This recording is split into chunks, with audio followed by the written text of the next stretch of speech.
வார்த்தை, இறை வார்த்தை, என்றும் என்னை காக்கும் இறை வார்த்தை. வார்த்தை, இறை வார்த்தை, என்றும் என்னை காக்கும் இறை வார்த்தை.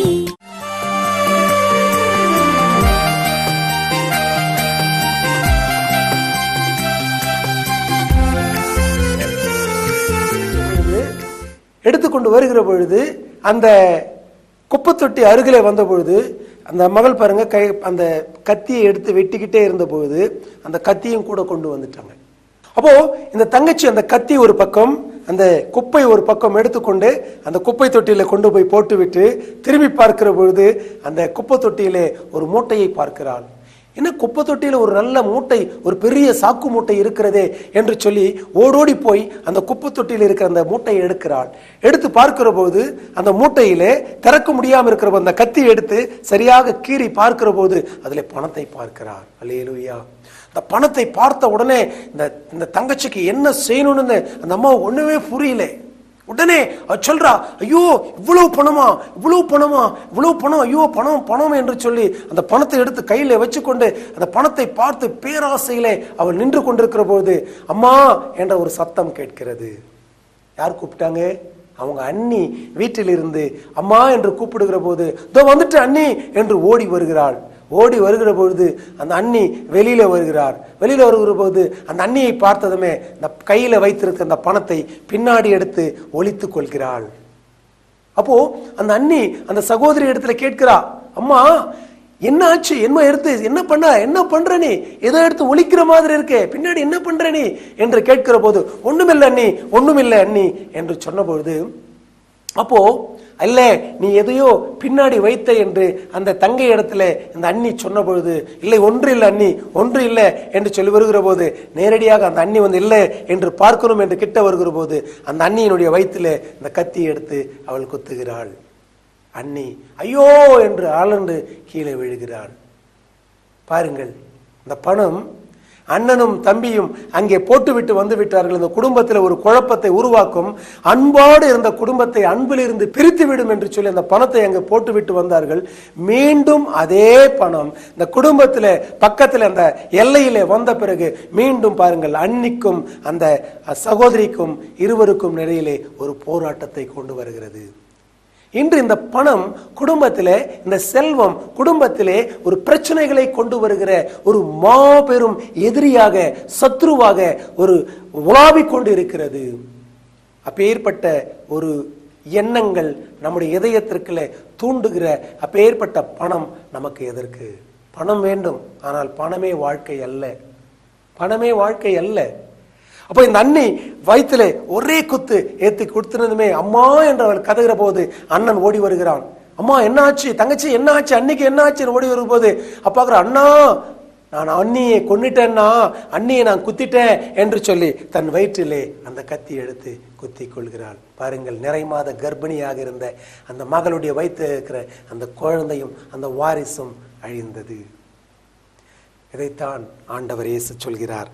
இந்த வசனம் மத்தேயு 22:39 சொல்கிறார், உன்மேல் நீ அன்பாயிருப்பது போல, உன்மீது நீ அன்பு கூறுவது போல உனக்கு அடுத்து இருப்பவர் மீதும் அன்பு கூறுவாயாக என்று சொல்கிறது. அது மட்டுமல்ல, திருச்சட்ட நூல் முழுமைக்கும் இறைவாக்கு நூல்களுக்கும் இரு கட்டளைகளே அடிப்படையாக அமைகின்றன. இந்த 2 கட்டளை தான். உன்னை நீ நேசிப்பது போல் உன்னுடைய அயலானையும் நீ நேசிக்க வேண்டும், நம் ஆண்டவராகிய கடவுளையும் நேசிக்க வேண்டும் என்று சொல்லப்பட்டிருக்கிறது. அப்போ உன்னை நீ அன்பு செய்வது போல உனக்கு அடுத்து இருப்பவரையும் அன்பு செய்ய வேண்டும் என்று இதைத்தான் ஒரு கட்டளையாக சொல்லப்பட்டிருக்கிறது. அந்த குடும்பம் எவ்வளவு சந்தோஷமாக வாழ்ந்து கொண்டிருந்த குடும்பம். அண்ணன், தம்பி, தங்கை, அவர்கள் இருவருடைய மனைவிகள், இந்த தங்கையுடைய கணவன் மற்றும் வயிற்றிலே ஒரு குழந்தை. எவ்வளவு அழகான ஒரு குடும்பமாக பாருங்கள், ஒரு குட்டி திருச்சபையாக அந்த குடும்பம் வாழ்ந்து கொண்டிருந்தது. ஆனால் அந்த பணம் அந்த இடத்திலே வந்து அந்த குடும்பத்திற்குள் ஒரு அழிவை கொண்டு வந்தது. அதைத்தான் பேராசையே நம்முடைய எல்லாத்திற்கும் தீமையான ஆணிவேராய் இருக்கிறது என்று வேதம் நமக்கு சொல்கிறது. நாம் அன்பு செய்ய வேண்டும். ஒருவரை ஒருவர் அன்பு செய்ய வேண்டும். அன்பு திரளான பாவங்களை மன்னிக்கும் என்று திருவிவிலியம் நமக்கு சொல்கிறது. யோவான் 21வது அதிகாரம் 15 வசனத்திலிருந்து 20 வசனங்கள் வரை நாம் பார்த்தோம் என்றால், இதிலே இயேசு கிறிஸ்து மரித்து உயிர்த்து மீண்டும் இந்த பூமிக்கு அவர் 40 நாட்கள் அந்த பூமியிலே சுற்றி கொண்டிருக்கிற அந்த சூழ்நிலையிலே பேதுரு, வாருங்கள் நாம் மீன் பிடிக்க போவோம் என்று சொல்லி எல்லாரையும் மீன் பிடிக்க கூட்டு கொண்டு போகிறார். எல்லாரையும் கூப்பிட்டு கொண்டு போகிறார்.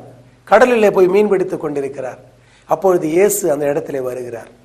பாருங்கள், இந்த பூமியிலே 3.5 ஆண்டுகள் 3 வருடம் இந்த பூமியிலே நற்செய்தி அறிவித்தவர் பேதுருவையும் மற்றும் அங்கிருக்கிற எல்லா சீடர்களையும் வைத்து அன்பை குறித்து போதித்தவர். அந்த அன்பு இல்லாத ஒரு சூழ்நிலையிலே இவர்கள் மீண்டும் கடலுக்கு போகிறார்கள்.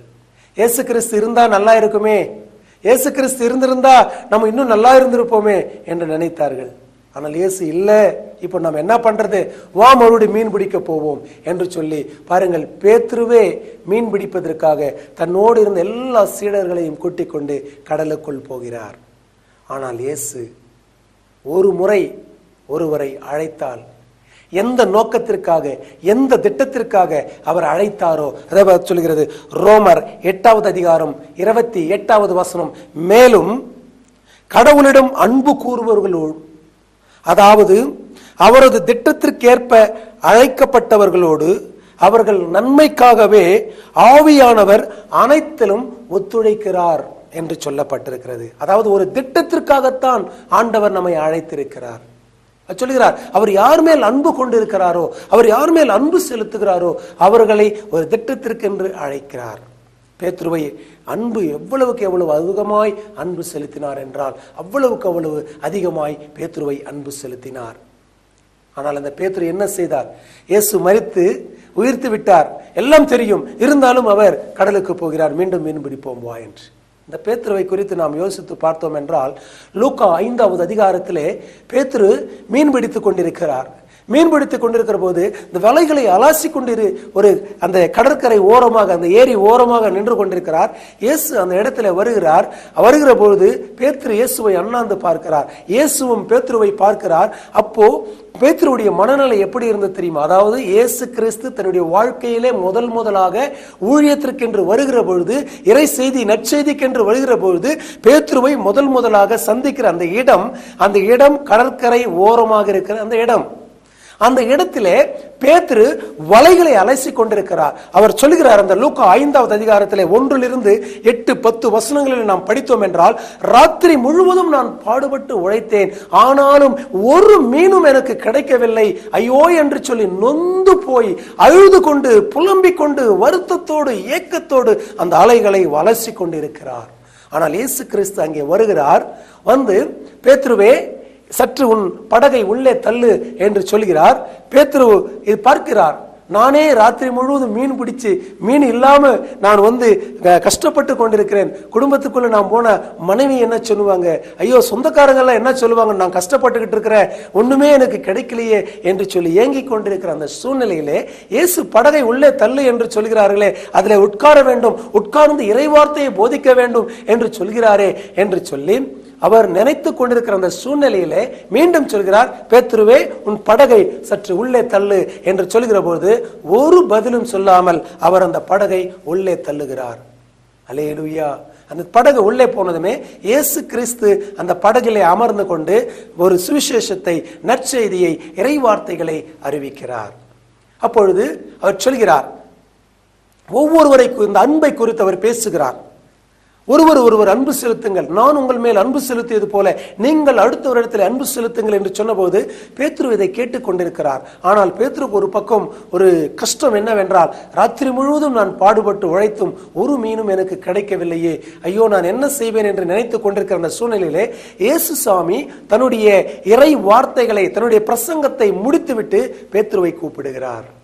பேதுருவை கூப்பிட்டு சொல்கிறார், பேதுருவே இங்க வா என்று சொல்கிறார். அவர் ஆண்டவர் இயேசுவிடத்திலே சொல்லுங்க சாமி என்று பக்கத்திலே போகிற போது, ஏனால் அவருக்கு தெரியும் அநேக காரியங்கள் இவரை குறித்து அவர் கேள்விப்படுகிறார். அப்போ கிட்ட போய் சொல்லுங்க சாமி என்று சொன்னதுமே, அப்போ உன் படகை இன்னும் சற்று உள்ளே தள்ளி இதோ இந்த பக்கம் உன் வலையை போடு என்று சொல்லி இயேசு சாமி பேதுரு இடத்துல வலையை போட சொல்கிறார். அல்லேலூயா. ஆனால் பேதுரு ஒரு வார்த்தை அங்கே சொல்கிறார், ஆண்டவரே, ராத்திரி முழுவதும் நான் பாடுபட்டு உழைத்தேன், ஆனாலும் ஒன்றும் எனக்கு கிடைக்கவில்லையே, எனக்கு ஒன்றும் கிடைக்கவில்லையே. ஆனால் நீங்கள் சொன்ன ஒரு வார்த்தையின் நிமித்தம் நான் இந்த வலையை போடுகிறேன் என்று அந்த வார்த்தை நிமித்தம் அந்த வலையை போட்ட மாத்திரத்திலே அந்த வலை முழுவதும் நிரம்பி வழியும் அளவிற்கு மீன்கள் அதிலே கிடைக்கிறது. அப்போ அவர் ஒரு முடிவை எடுக்கிறார். இயேசுசாமி ஒன்று சொல்றாருங்க, இது முதற்கொண்டு நான் உன்னை மனிதர்களை பிடிக்கிறவராக மாற்றுவேன் என்று. இங்கே யோவான் 21 என்ன பார்த்தோம்? மீண்டும் வலையை எடுத்து கொண்டு போகிறார். அல்லேலூயா.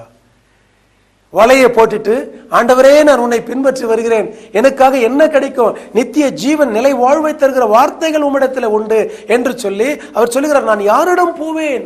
நான் யாரிடம் போவேன்? நிலை வாழ்வு தரும் வார்த்தைகள் உன்னிடத்தில் இருக்கிற போது நான் வேற எங்கே போவேன் என்று சொல்லி பேதுரு இயேசுவிடத்தில் சொன்ன இந்த வார்த்தைகள் எல்லாம் மறந்துவிட்டு மீண்டும் வலை எடுத்துக்கொண்டு அவர் ஏரிக்குள் போகிறார், அந்த கடலுக்குள் போகிறார். இங்கே இயேசு வருகிறார். அங்க பார்த்து அந்த இடத்துல சொல்கிறார், இயேசு அந்த யோவான் 21:15 சொல்கிறார், யோவானின் மகன் சீமோனே, நீ இவர்களை விட மிகுதியாக என் மீது அன்பு செலுத்துகிறாயா என்று கேட்டார். அதற்கு பேதுரு இயேசுவிடம், ஆம் ஆண்டவரே, எனக்கு உம்மிடம் அன்பு உண்டு, எனக்கு உமக்கு தெரியுமே என்றார். இயேசு அவரிடம், என் ஆட்டுக்குட்டிகளை மேய்ப்பாயாக என்று சொல்கிறார். பாருங்கள், அன்பை குறித்து இந்த இடத்துல இயேசு சுவாமி சொல்கிறார், ஆண்டவரே, நான் உன்னை அன்பு செலுத்துகிறேன் என்பது உனக்கு தெரியுமே என்று சொல்கிறார். இந்த பேதுரு அன்பு உண்மையிலேயே இருந்திருந்தால் அந்த வலையை எடுத்துக்கொண்டு மீன் கடலுக்கு செல்லிருக்க மாட்டார். அதனால்தான் இயேசு 3 முறை கேட்கிறார் இந்த இடத்துல. அதை தொடர்ந்து நீங்கள் வாசித்து பாருங்கள். 21வது அதிகாரம் 15 அது அடுத்து வருகிற வசனங்களை நீங்கள் வாசித்து பாருங்கள். அப்போ 2ஆம் முறை கேட்கிறார், 3ஆம் முறை கேட்கிறார். 3 முறையும் பேதுரு பதில் சொல்கிறார். ஆனால் பேதுரு பதிலிலே ஒவ்வொரு முறையும் மன வருத்தத்தை நாம் பார்க்கின்றோம். ஆண்டவரே, என்னை குறித்து உனக்கு தெரியுமே என்று சொல்கிறார். ஆண்டவரே, ஐயோ, நான் தவறு செய்தேனே, அன்பு செலுத்துகிறேன், உன் ஆடுகளை மேய் என்று நீ சொன்னீரே, நான் செய்வேன் என்று சொல்கிறார். அப்பொழுதுதான் அந்த லூக்கா 5வது அதிகாரம் எந்த நிலையிலே தன்னை அழைத்தார் என்பதை அங்கே கண்டுபிடிக்கிறார். ஆம், வெறுமையாய் நான் கடலுக்கு போன பொழுது ஒன்றுமே இல்லாத வலைகளுக்குள் மீனை கொடுத்த என் அன்பு தெய்வம் இன்று என்னை தேடி வந்திருக்கிறார். ஒன்றுமே இல்லாத இந்த உலகத்தில் இருக்கிற இந்த மக்கள் ஒன்றுமில்லையே என்று ஏங்கிக் கொண்டிருக்கிற, அழுது கொண்டிருக்கிற, கண்ணீர் சிந்து கொண்டிருக்கிற ஒவ்வொரு மக்களையும் நீ சந்திக்க வேண்டும். உன்னை வைத்து ஒவ்வொருவருக்கும் நான் அபிஷேகத்தை கொடுப்பேன், உன்னை வைத்து ஒவ்வொருவரையும் நான் ஆசீர்வதிக்க போகிறேன் என்று சொல்லி பேதுருவிடத்தில் சொல்லாமல் அவர் சொல்கிறார், என் மந்தையை நீ மேய்ப்பாயாக, என் பிள்ளைகளை நீ பேணி காப்பாயாக, என் பிள்ளைகளுக்கு நீ ஆறுதல் கொடுப்பாயாக. நீ எதை கட்டுகிறாயோ அதை நான் கட்டுவேன், எதை நீ கட்டவிழ்ப்பாயோ அதை நான் கட்டவிழ்ப்பேன். நீ பரலோக ராஜ்யத்தின் கதவினுடைய அந்த சாவி, அந்த திறவுகோல்களை உன் கையிலே கொடுக்கிறேன் என்று சொன்ன அந்த வார்த்தைகளை நினைத்து அவன் அழுகிறார், அந்த அன்பை உணர்ந்து கொள்கிறார். இன்று நாம் வெறுமையாக இருக்கிற நம் குடும்பத்திற்குள் நாம் இயேசுவை கூப்பிட வேண்டும். ஆம், இயேசு எங்கெங்கெல்லாம் வருகிறாரோ அங்கெல்லாம் நிறைவுகள் இருக்கும், அங்கெல்லாம் ஆசீர்வாதம் இருக்கும், அங்கெல்லாம் சந்தோஷம் இருக்கும். இந்த இடத்துல அவர் சொல்கிறார், பேதுரு சொல்கிறார், ஆண்டவரே, இதோ நான் நீ சொன்னபடியே நான் செய்கிறேன் என்று சொல்கிறார். உன்னை நீ அன்பு செய்வது போல அடுத்தவரையும் நீ அன்பு செய்வாயாக என்று சொன்ன அந்த கட்டளைக்கு ஏற்ற என்னை அன்பு செய்கிறாயா, என்னை அன்பு செய்கிறாயா என்று 3 முறை அங்கே கேட்கிறார்.